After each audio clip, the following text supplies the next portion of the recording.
বন্ধুরা আসসালামু আলাইকুম। বন্ধুরা, আজকে খুবই রৌদ্রোজ্জ্বল দিন।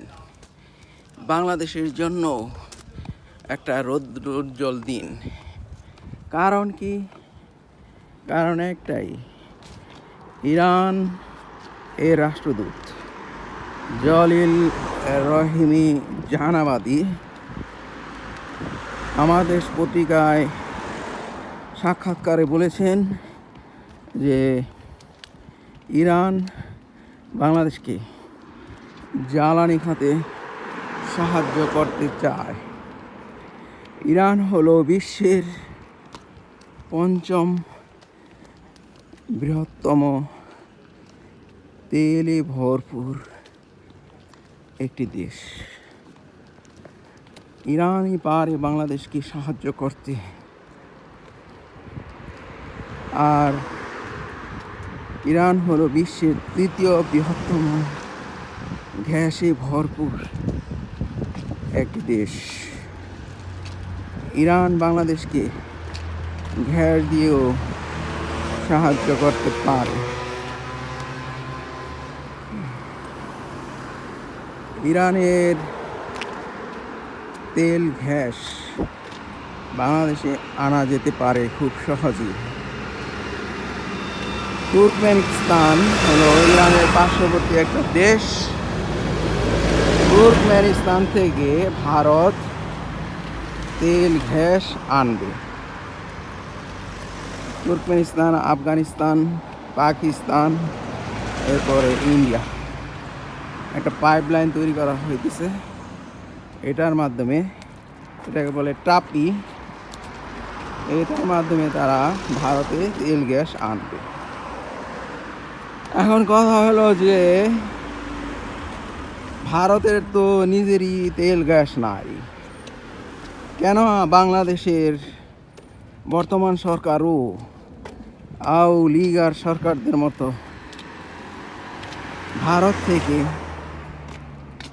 তেল আমদানির ব্যাপারে উৎসাহী? বাংলাদেশের জনগণ জানে যে ভারতের কোনো তেল সমৃদ্ধি নাই, তেলের খনি নাই। তাহলে আমরা কি জন্য ভারতের কাছ থেকে তেল আনতে যাব? যে ভারত অন্য দেশ থেকে তেল কিনে এনে আমাদের কাছে বেশি দামে বিক্রি করবে, আর তারা বাংলাদেশ থেকে বৈদেশিক মুদ্রা উপার্জন করবে। আমরা কেন বেশি টাকা ভারতকে দিতে যাব? আমরা তো যে টাকাটা দিয়ে ভারত থেকে আমদানি করব, এই টাকাটা দিয়ে তো আমরা অন্য দেশ থেকে আমদানি করতে পারি। ইরান তো আমাদেরকে অনেক কম দামে তেল গ্যাস দিবে। তাহলে ইরানের সাথে কেন এরকম চুক্তি করা হচ্ছে না?